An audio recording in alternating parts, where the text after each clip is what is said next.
கர்மசூத்திர வகுப்புல நம்ம கவசத்தை பத்தி சொல்லிட்டு வந்தோம். திசை கவசத்தை கம்ப்ளீட் பண்ணிட்டோம். உடல்கட்டு கவசத்தை கம்ப்ளீட் பண்ணிட்டோம். இப்போது தடைக்கட்டு கவசம். இந்த தடைக்கட்டு கவசத்துக்கு நீங்க நான் சொல்லியிருந்தது முன்னாடியே திருப்பி மறுபடியும் சொல்றேன். முன்னாடியே சொன்னதுதான் 8 எழுத்து மந்திரம் இந்த கவசத்துக்கு ரொம்ப முக்கியம். 8 எழுத்து மந்திரத்தை கண்டினியூ விடாம சொல்லும் போது நீங்க அது தானா உடல் தயார் நிலைக்கு ஆகும்.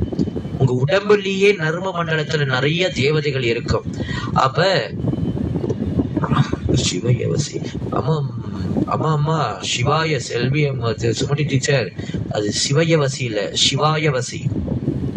சிவாயவசி சிவயவசி அப்படின்னாக்கா நீங்க சிவயவசின்னு எழுதி போட்டீங்கன்னா அது எல்லாரும் படிச்சாங்கன்னா அப்புறம் உங்க மேல எல்லாருக்கும் ஆசை வரும்.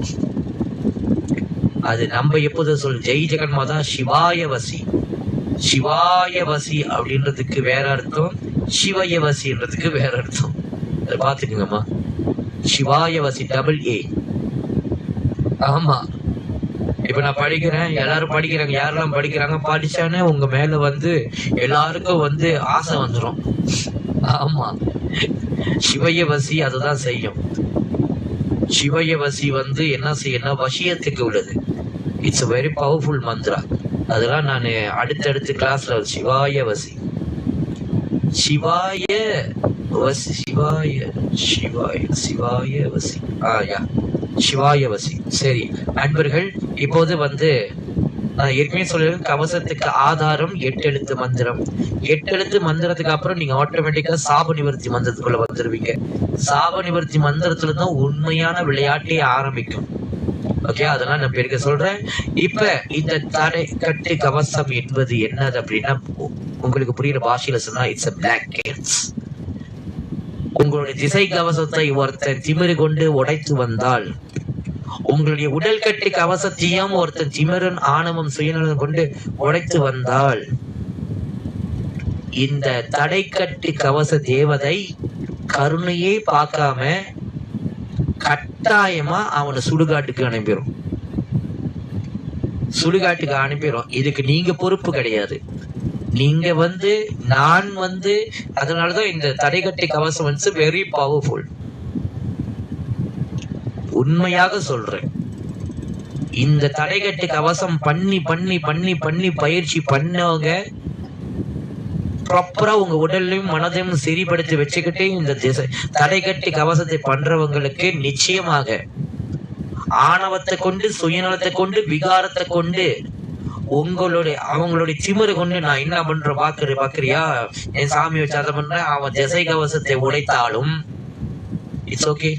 தடைக்கட்டு கவசம், உடல் கட்டு கவசத்தை உடைத்தாலும் சரி, அந்த உடல் கட்டு கவசம் உடைந்த அடுத்த கணமே அந்த தடைக்கட்டு கவசத்துக்கு இருக்கின்ற தேவதையானது அது என்ன ஆயுதத்தை ஏந்தி இருக்கின்றதோ அந்த ஆயுதத்தால் அவர்களை குத்தி கிழித்து பூமியில் அடிச்சு அவருடைய சுடுகாட்டில தூக்கி வீசிடும். இது சத்தியமான உண்மை.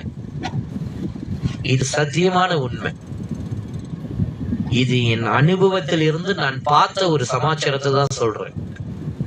நிஜமாக. ஏன் அப்படின்னாக்கா, இதுல பாவகர்மம் தான். நான் என்னால அவங்க செத்து போயிட்டாங்கன்னு என்னால அவங்க கொழுப்பு. நீங்க என்னன்னு போடுறீங்க, நான் உங்க வேலைய, உங்க பக்தி செய்யற உங்க வாழ்க்கையிலேயே கவனமா போடுறதுக்கு நீங்க ப்ரொடெக்ஷன் பண்ணிக்கிட்டீங்க. அதான் பாகாறு போட்டாங்களே. நீங்க அந்த பாகாறு தாண்டி வந்தீங்கன்னா கண்ணை வச்சு சுட்டு தள்ளிடுவாங்க. அப்படின்னு தேவையில்லாம திமிருக்குன்னு நீ உள்ள போனாக்கா அங்க உள்ள ஆமிகாரம் சுடதான் செய்வான். நீ எதுக்கு டிரான்ஸ்பாசிங்குள்ள போன? உங்களுடைய கர்மத்துக்குள்ள யாரும் வரவே கூடாது. உங்களுடைய வாழ்க்கைக்குள்ள உங்களுடைய கர்மத்தை செய்வதற்கு தடுக்கிறதுக்கு இங்க யாரும் வரக்கூடாது. என்ன கடவுள் உங்களுக்கு இப்பிறவியில வாய்ப்பு கொடுத்திருக்காரோ அந்த கர்மத்தை செய்து கொண்டு இருக்கிறதுக்கு தடை இருக்கவே கூடாது. உங்க வாழ்க்கையை ஆரோக்கியமா, மகிழ்ச்சியா, நிம்மதியா, செல்வ சௌபாக்கியமா, சுதந்திரமா வாழ்வதற்கு இந்த தடைக்கட்டு கவசம் மிக மிக மிக மிக மிக முக்கியமானது. இந்த தடைக்கட்டு கவசம் சாப நிவர்த்தி 8 எழுத்து மந்திரம் ஜபம் பண்ணும் போது உங்களுக்கு ஒரு ஒரு சாமியும் ஒரு கிளிக்கா ஆகும். அது வரும், தானா வரும். தானா அது வந்து கிளிக் ஆகும். அப்படி தானா கிளிக் ஆகும் போது நீங்க அந்த தெய்வம் வந்து இந்த தெய்வம் நமக்கு வந்து திசை கவசத்துக்கு சரியா இருக்கும், தடைக்கட்டு கவசத்துக்கு சரியா இருக்கும், உடல் கட்டு கவசத்துக்கு சரியா இருக்கும்னு நீங்க இதை பண்ணிக்கலாம். ஆனா ஆரம்பத்துக்கு உங்களுக்கு ஒரு கால் அந்த மாதிரி சொப்பனத்துல எதுவும் வரல, எந்த தெய்வமும் உங்களுக்கு பாதுகாப்பு கவச தெய்வமும் உங்களுக்கு கிளிக் ஆகல, பரவாயில்ல, சிவா பரவாயில்ல. நீங்க என்ன செய்யணும்? விநாயகரே ஆக்கும் தொழில் ஐந்தர நாற்றனலும் பூக்கும் கையால் புவனேஸ்வரிபால் சேர்க்கும் நவரத்தின மாலையினை காக்கும் கணநாயக வாரணமே. அந்த கணநாயகனையே உங்களுக்கு திசை கவசம், உடல்கட்டு கவசம், தடைக்கட்டு கவசமாக நீங்க போட்டுக்கலாம், தப்பே கிடையாது. அந்த கணநாயகனையே வந்து திசை கவசத்துக்கு நின்று நிதானமா இருக்கக்கூடிய அந்த கணநாயகனுக்கு ஒரு பேர் இருக்கு. முன்னுக்கு நிக்கிற ஏரம்ப கணபதிக்கு சரியா இருக்கும். கன்னி மூல கணபதியே அப்படின்னா விக்ன கணபதியே, ஞான கணபதியே. ஞான கணபதிக்கெல்லாம் கவசத்துக்கு சரியா வர மாட்டாரு. வஜ்ர கணபதியே, இந்த மாதிரி ஒரு கணபதி நல்ல ஆக்ரோஷமான கணபதி இருப்பாங்க. அவங்க எல்லாம் வந்து ஆணவம் சுயநலத்தோட உள்ள நுழையும் போது அது ஒரு வித்தியாசமா இருக்கும். அவங்களுக்கு பயம் வரும். அது உங்களுடைய பார்டருக்குள்ள நுழையும் போது, அந்த பார்டரை உடைக்கும் போது, அந்த அதான் சொல்றது, நம்ம கிட்ட வரும் போது நல்ல எண்ணத்தோடு வரணும். நல்லது தானே, இப்படித்தானே இருக்கணும். கெட்ட மனுஷர்கள் நான் அவங்க பக்கத்து போல, அவங்க என் பக்கத்துல வரக்கூடாது. எந்த தீங்கையும் அவங்கள பத்தி நீங்க யோசிக்க வேண்டாம். நீங்க திசை கவசம், உடல் கட்டு கவசம், தடைக்கட்டு கவசம். அப்ப இந்த தடைக்கட்டு கவசம் செய்யறது வந்து ரொம்ப சுலபமான வழிதான். வார்த்தை வாக்கியம் தான். இந்த வாக்கியத்தை வந்து நம்மளுடைய சப்கான்சியஸ் வரைக்கும் இறக்கணும். சொல்லி சொல்லி சொல்லி சொல்லி சொல்லி சொல்லி மனநமாயி பழக்கமாயி அது ரத்தம், கொழுப்பு, சத்து, நரம்பு, எலும்பு, விந்தோடு கலக்க வேண்டும், நாதத்தோடு கலக்க வேண்டும். ஓகேவா? இப்ப தடைக்கட்டு கவசத்தை நான் சொல்றேன், பிள்ளையார வச்சே சொல்றேன். அது வந்து கவனமா கேட்டுக்கங்க. ஓம் ஓம் நம சிவாய.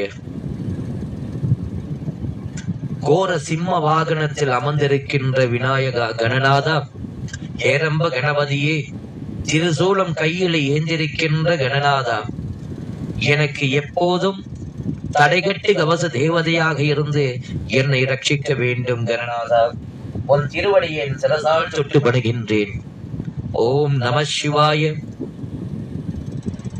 கணபதியே கணநாதா, ஏரம்ப கணபதியே, ஆணவம், சுயநலம், 8 விதமான விகாரத்தை கொண்டு என்னை நோக்கி வருகின்ற மனிதனோ, ரச்ச ராசி பேய் பிசாசினி யக்ஷினியோ மோகினியோ, இந்த பிரம்மராட்சசர்களோ அல்லது துர் ஆவிகளோ இல்ல எந்த செய்வன பதிவுகளாக இருந்தாலும் சரி, ஓம் நம சிவாய. ஏரம்ப கணபதியே, சிம்ம வாகனத்தின் மேல் அமர்ந்து திருசூலத்தை கையில் பிடித்துக் கொண்டிருக்கின்ற கணநாதா, அவர்களை உன் திருசூலத்தால் குத்தி கிழித்து பூமியில் ஓங்கி அடித்து, அவர்களை குத்தி கிழித்து பூமியில் ஓங்கி அடித்து, அவர்களை தர தர தர என்று இழுத்து, உன் கோர சிங்க வாகனமானது அவர்களுடைய குரவெளியை கடித்து தின்று, அவர்களுடைய இரத்தமானது பூமியில் விழ, உன் திருசுலத்தால் தூக்கி அவர்களை தெற்கு புறமாக தூக்கி வீசு. ஓம் நம சிவாய கணநாதா, ஏரம்ப கணபதியே, திரிசூலநாதா, உன் திருவடியை என் சிரசால் தொட்டு பணிகின்றேன். எனக்கு எப்போதும் தடைகட்டு கவச தேவதையாக இருந்து என்னை ரட்சிக்க வேண்டும். ஓம் நம சிவாய. சரி நண்பர்கள், சகோதர சகோதரிகள், நம்மளுடைய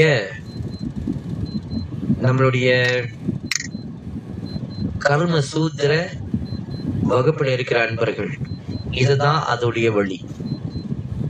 இதுதான் தடை கட்டி. இது என்னமோ வாக்கியமா இருக்குதான? வாக்கியம்தான்.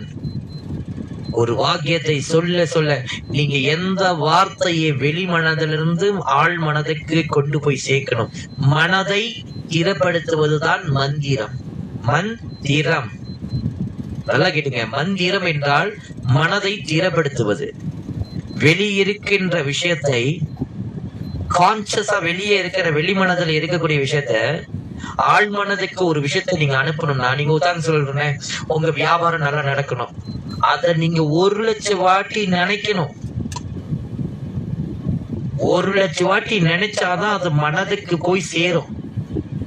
அப்ப திருப்பி திருப்பி திருப்பி திருப்பி திருப்பி திருப்பி சொல்லிக்கிட்டே வரணும்.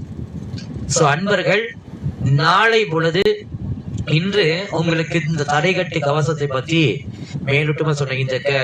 இந்த உடல் திசை கவசம், உடல் கட்டு கவசம், தடைகட்டு கவசம், இது 3 லெவல் இருக்கு. இதுல ஃபர்ஸ்ட் லெவல் ரொம்ப சிம்பிள் லெவல், வேர்டிங் லெவல் தான் சொல்லியிருக்கேன். இதுலயே லெவல் 2 இருக்கு, லெவல் 3 இருக்கு. இந்த 3லயுமே 3 கவசத்திலுமே ஓகேவா. அது இன்னும் கொஞ்சம் நல்ல குவாலிட்டியா இன்னும் கொஞ்சம் ஸ்ட்ராங்கா இருக்கிறது. இது பேசிக்கானது, இதை செய்யணும். சரியா? நாளை பொழுது இன்னைக்கு உடல்கட்டு தடைகட்டு கவசத்தை தெரிஞ்சுக்கிட்டீங்க. இதெல்லாம் உங்களுக்கு பாதுகாப்புக்கு தவிர்த்து என் எதிரி வந்தாக்கா என் சாமி அடிச்சிடும் அப்படிலாம் நினைக்க கூடாது. அது மகா பாபம். அவனை ஒடுக்கிறதுக்கு, இவனை தோக்கடிக்கிறதுக்கு, மத்தவனை தோக்கடிக்கிறது உங்க வேலை இல்ல, நீங்க ஜெயிக்கிறது தான் உங்க வேலை. நல்லா கேட்டுக்குங்க. முன்னுக்கு இருக்கிற நான் எப்படி சாட்சிடுவேன், தோக்கடிச்சிடுவேன். அவனை தோக்கடிக்கிறதுன்னு நினைக்கிறது உங்க ஆணவம், சுயநலம்.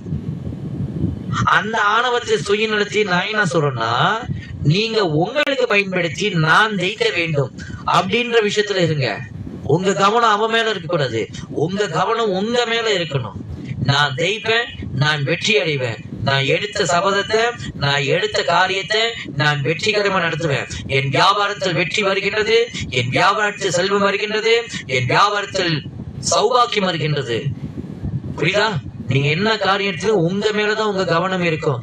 எப்போ உங்க கவனம் அவங்க பக்கத்து திரும்பிச்சோ அப்பயே நீங்க ஏழைக்கு மதம் பிடிச்சா மண்ணவாரி போட்டுக்கணும் சொல்லுவாங்க. அந்த மாதிரி நம்ம மண்ணவாரி கர்மத்தின் வழியா போட்டுக்கிறோம், கர்மமா போட்டுக்கிறோம்.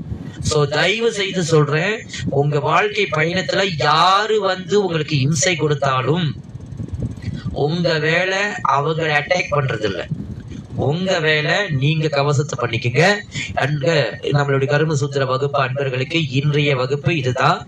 நாளை பொழுது இந்த கவசத்தை நம்ம குழந்தைகளுக்கு, வீட்டுல இருக்கிற பிள்ளைங்களுக்கு கவசம் எப்படி பண்ணி கொடுக்கறது, பிள்ளைங்களுக்கு கவசம் எப்படி பண்றது, மத்தவங்களுக்கு வீட்டுல இருக்கிற பெரியவங்களுக்கு வீட்டுல யாராச்சும் போறாங்க அந்த கவசம் எப்படி பண்றது அப்படின்றது விஷயத்தையும், அதே டைம்ல கவசம் போடுறது ஒண்ணு இருந்துச்சுன்னா கவசம் கழட்டுறதுக்கு வழி இருக்கும்ல, கவசம் கழட்டுறதுக்கு ஒரு வழி இருக்கு அப்படின்னாக்கா அதுக்கு உள்ள வழியும் நாளைக்கு நான் சொல்றேன். சரியா? நல்லா இருப்பீங்க. இவ்வளவு நேரம் பொறுமையா இருந்து கேட்ட உங்கள் எல்லாருக்கும் மனதார பிரார்த்தனைகள். யார் யார் இருக்கீங்க எல்லாரும் பேர் எழுதுங்க, டக்குன்னு எழுதுங்க, லேட் ஆச்சு. இருக்கிற அன்பர்கள் பேர் எழுதுங்க, நான் வாழ்த்து சொல்லிடுறேன். எல்லாமல்ல வாழைத்தாயுடைய ஆசீர்வாதத்துடன் என் அன்புக்குரிய சகோதரி வைஷ்ணவி, எல்லாமல்ல வாழைத்தாயுடைய ஆசீர்வாதத்துல ஆரோக்கிய, மகிழ்ச்சி, நிம்மதி, செல்வ சௌபாகியத்தோடு சுதந்திரமாக வாழ மனதார பிரார்த்தனைகள். நல்லா இருப்பமா, நீ டோடி வாழு. என் அன்புக்குரிய சுமதி அம்மா, எல்லாமல்ல வாழைத்தாயுடைய ஆசீர்வாதத்தோடு சித்தர்கள், அஷ்டமா முனிவர்கள், சப்தரிஷிகளுடைய ஆசீர்வாதம், ஆரோக்கிய, மகிழ்ச்சி, நிம்மதி, செல்வ சௌபாகியத்தோடு சுதந்திரமா வாழ மனதார பிரார்த்தனைகள். என் அன்புக்குரிய ஜெயந்தி கணேசன் அம்மா, எல்லாமல்ல வாழைத்தாயுடைய ஆசீர்வாதத்தோடு ஆரோக்கிய, மகிழ்ச்சி, நிம்மதி, செல்வ சௌபாகியத்தோடு சுதந்திரமா நிற்க மனதார பிரார்த்தனைகள். ஜெயந்தியமோ எப்போதும் வராப்பட்டாரிகா தேவதைகள் உங்களுக்கு துணையாக, பாதுகாப்பு கவசமாக பைரவனோடு யோகினியோடு நிற்க மனதார பிரார்த்தனைகள். எல்லாம் உள்ள விஜயம்மா அவர்களே, எல்லாம் உள்ள வாழைத்தாயுடைய ஆசீர்வாதத்தோடு ஆரோக்கிய, மகிழ்ச்சி, நிம்மதி, செல்வ சௌபாகியத்தோடு சுதந்திரமா வாழ மனதார நெஞ்சார பிரார்த்தனைகள். நல்லா இருப்பீங்க, செல்வ சௌபாகியத்தோடு வாழ்ங்க, நல்லா இருப்பீங்கம்மா, நீடோடி வாழ்ங்க. சரி அன்பர்கள், நமக்கு ஒரு நாள் தான் இருக்கு, இன்னைக்கு முழுசா ஒரு நாள் இருக்கு. நாளை பொழுது, நாளைக்கு, அதாவது இன்னைக்கு 17, நாளைக்கு 17, நாளைக்கு 18, 18ஆம் தேதி நம்ம தை அமாவாசை அன்று நோய் இருக்கின்ற உணவை மனித குலத்துக்கு உணவை சேர்க்க போறோம். 1008 பேருக்கு.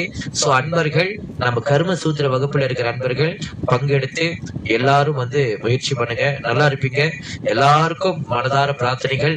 இந்த 63 நாள்ல உங்களுடைய கர்ம சூத்திர வகுப்புல உங்களுடைய கர்ம சுத்தியில அதே நேரத்துல வெற்றி அடைய மனதார நெஞ்சார வாழ்த்தி, மாணவ தர்மா ஸ்ரீ மாணவ தர்மா குருகுலால இருந்து உங்கள் அன்புக்குரிய மாஸ்டர்ஸ், உங்கள் அன்புக்குரிய தி வாய்ஸ் ஆஃப் கர்மா அன்னை வாழைத்தாய் ஆசீர்வாதம் உங்கள் எல்லாருக்கும் நிறைஞ்சிருக்கும் சொல்லி விடைபெறுகிறேன். ஜெய் ஜெகன்மாதா சிவாய வசி. ரொம்ப பசிக்குது, நான் போய் சாப்பிட்றேன். ரொம்ப நேரமா பசி எடுத்து வயிறு வலியே எடுத்துருச்சு. நீங்க ஏதாச்சும் சாப்பிடாம இருந்தீங்கன்னா தயவு செஞ்சு போய் சாப்பிடுங்க. மணி 1 ஆச்சு. சரியா? நல்லா இருப்பீங்க. ஆனா பரவாயில்ல, இவ்வளவு நேரம் சில அன்பர்கள் இருந்து கேட்குறீங்க, நல்லா இருப்பீங்க. உண்மையுமே மனதால் வாழ்த்துக்கள். ஜெய் ஜெகன்மாதா சிவாய வசி.